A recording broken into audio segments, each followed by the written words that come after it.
Hello and welcome back to the Football Chat, where today we are going to be once again discussing Fantasy Premier League. It is game week 16 now of the FPL season, and there's some big games this weekend, there's some interesting ones, and there's some big calls to make.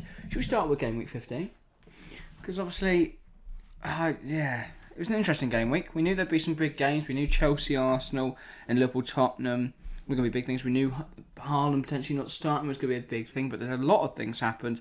So yeah, how did you get on, Harry? I just managed to scrape above the average. With average of 53, I managed to get myself 56. Pretty decent game, mate, to be fair. Carried by Miguel Almiron, really. But I'm quite happy with it. Could have seen a few more points elsewhere. More noticeably, Nick Pope bottling his clean sheet to Southampton really annoyed me a bit. But Yeah, cost me points as well. well. Pretty happy. Almiron 16. Eze 6, Kane 8, Haaland 5, Billing 7, Castagna 6, all my big point scorers. Yeah, I had one of those weekends where everything went wrong, really. One of those where seemingly nothing went right. I mean, Trippier 12, very happy with that. Solid show once again. He's been pivotal to picking up any points this year. And then Trossard 5 was alright, 6 from Solanke, loved on Solanke, what a guy, and 10 from Captain Haaland. But I had Zaha with 12 on my bench, I had Eze with 6 on my bench, now I had Cancelo -2 in the team, I got Dallo 0 in the team, obviously he played but got booked, and they conceded 3 goals, so nothing from him. 1 from Cody, 1 from Estupiñán, 1 from Foden who got subbed on there. It's just a very frustrating week overall, and I easily could have been on similar points to you. In fact, I would have been above you had Zaha and Eze been there instead of Cancelo Dallo. So, a frustrating week, thrown away a lot of points, ended up on a total of 40, which is horrific. Pretty horrific. But, yeah, we move, we live, we learn. On to game week 16. I've made a big call. I've made a big call in the transfer the obvious one is use your free transfer this week, because with the World Cup you'll get free transfers after this game week. And there's no point really rolling it over to game week 17. No, it would be pointless. So use your free transfer, and I have done that. Do you want to start with yours then? Yeah, no brainer for me. Ashley Young is now not going to play for Villa because Digne and Matty Cash are both fit.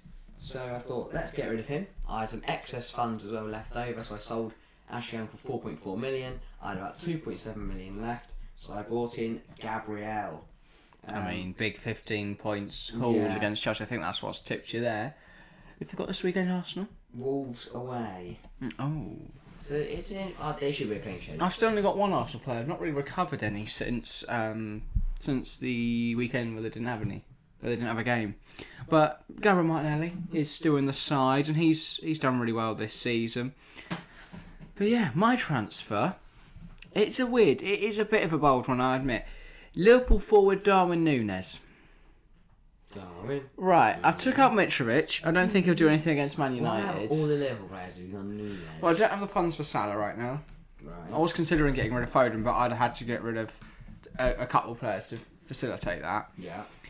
So, yeah, instead, Mitro out, Darwin in. I had 3.9 mil in the bank. I decided to go big. If it fails, it fails. If he gets a goal, happy days. Yeah. As long as he outperforms Mitro, I'm content. Overall, it's worth the gamble. It's a free transfer. So as long as as long as Mitro doesn't go and score, or go score a hat-trick or something. But I don't think he will. So, yeah, and if it goes wrong, he'll get transferred out over the internationals. So, yeah, I'm quite content there. Then, so they're at home. I think the fact he's at home against the Southampton side that ship goals, very happy there. He joins the front three of Solanke and Haaland. Very exciting. Obviously, the armband is on Haaland. Where have you put your captain's armband? Not on Erling Haaland. Oh. Yeah, I know. I don't know. I think Brentford won't be too bad. And I've gone for Harry Kane against Leeds. That is my front two. It's Haaland against Brentford, Kane against Leeds. Now, it is at the Tottenham Hotspur Stadium, which I think did sway my vote to Kane in the end. It was at Ellen Road, I played it. But Tottenham got a response from the Liverpool game. Leeds at home, I think they could turn that. I think a bit like Tottenham had a bad result, so what they could do, they could prove to everyone they're still up there. I'm kind of expecting a drubbing. Yeah, I've not got any Tottenham players. I know Kulusevski's someone that a lot of people are considering bringing in. It looks like he could be back. I know Tottenham didn't look it looked horrific going forward, but he will obviously be back and probably be in a front three or front two, which will help Kane. So yes, you've got Kane Haaland up front. I've got Darwin, Solanke, Haaland across. Obviously, Ivan Toney is playing City away this week. So you're not gambling on him? No. It's another one. Across the midfield then, who are you lining up with? I've got a 4 in midfield. I've got Eze against Forest. That's a no-brainer for him to start. Alright, I've benched Eze. Then Burnley against Leicester. Should be hopefully some goals, especially the fact that it is at the Olympic Stadium, whatever it's called now. London's Olympic Stadium, yeah. Then Billy against Everton at the Vitality Stadium. Bournemouth look very good. Everton don't, although saying that in the Carabao Cup in the midweek, Everton beat Bournemouth 4-1, so who knows? Yeah. And no, the other way around. Bournemouth beat Everton 4-1. No, Everton beat Bournemouth 4-1. Was it? Yeah. Could have sworn. I saw Damari Gray apologising to the Bournemouth fans after beating them. Oh. Hang on. Yeah, no, Bournemouth beat Everton 4-1. Okay, well, I'm taking it's not after beating them, it's after scoring. Right. So Everton got absolutely battered. Well, I've got Philip Billing in there. That's good. That's just why Dom Solanke baby. And then my fourth midfielder playing is Almon against Chelsea. Now I've benched Raheem Sterling. I've kept him for this week because, as I said, he's a big money asset, and I worry about getting rid of him properly with the free transfer of the World Cup. I'm putting Almon in there because as much as I believe that Chelsea are going to win, you've gone for a flat 4, but you've got Sterling sat on your bench. That one confuses me. Why? Well, I just don't see why you wouldn't gamble that Raheem could score a goal. Because I've gambled every other week and it hasn't worked. Alright. And I think I've got Almon in there because I think even if Chelsea put up a result, he will do something. Yeah, fair enough. Well, I don't think Chelsea are going to win, unfortunately, and that's why I'm keeping Pope and Trippier. I've still got Cancelo in there. Obviously, I know he got red carded, but that will get wiped out by the EFL Cup midweek. Estupinan and Trossard still in there. They're playing Villa. It's a tough one for me because I look at Cody against Bournemouth. Look at Estupinan against Villa. It's really tight between those two. That for me, that's a no-brainer. What? Did you not see Villa against United against Emery? Did you not see Everton against Bournemouth? I'm waiting till Thursday night, mate. Did you not see Brighton against Wolves? What? Conceding? Twice. Exactly.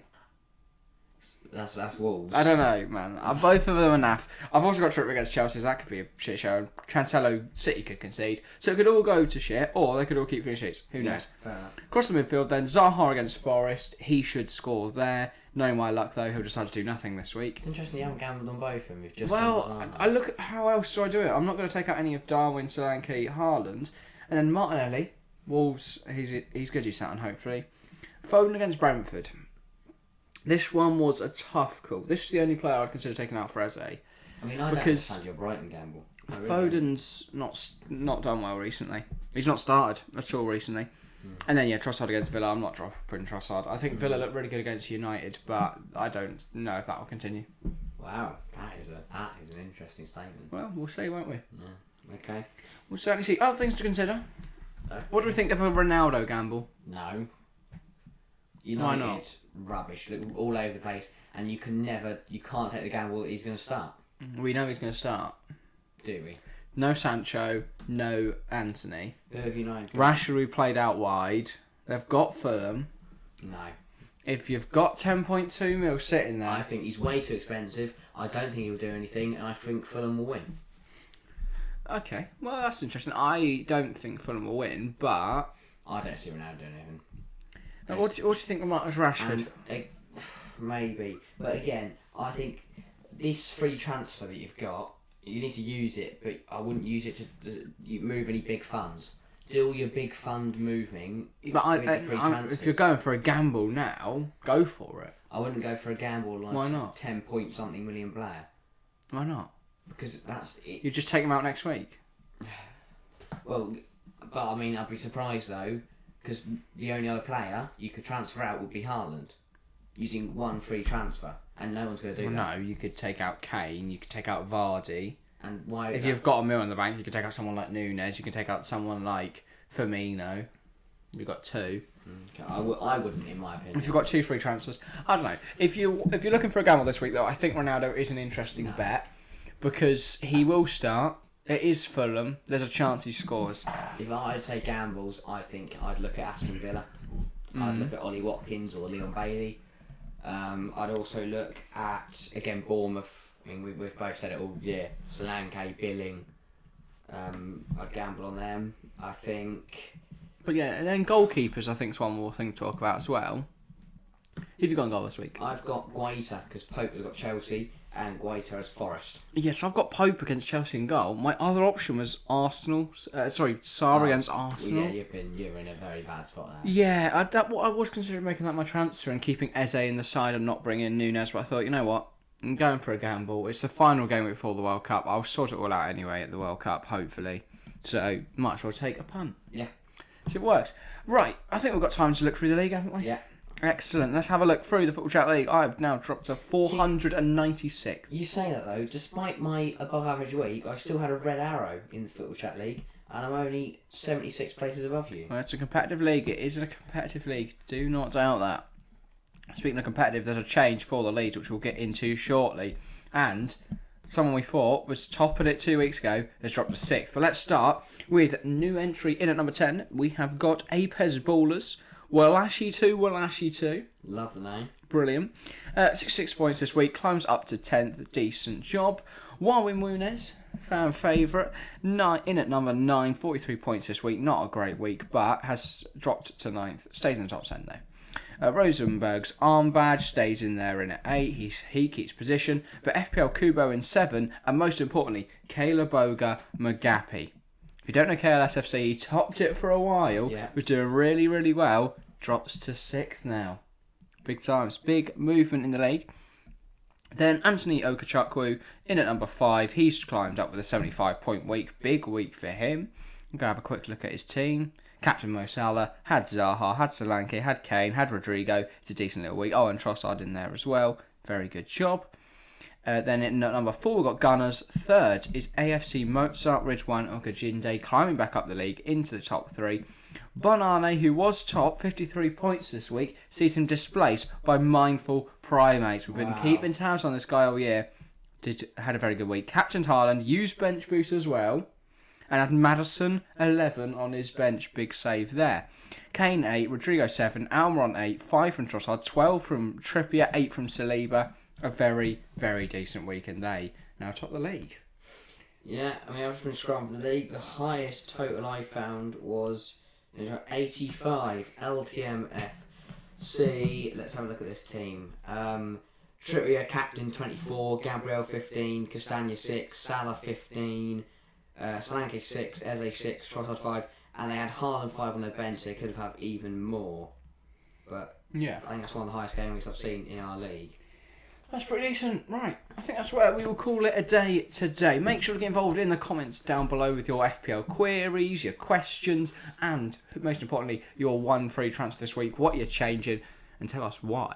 And yeah, anything else you want to talk about, make sure to get in down below. Some reactions to our stuff, anything like that. But that is all for today. Thank you all very much for watching, and we'll see you tomorrow for Premier League predictions. See ya.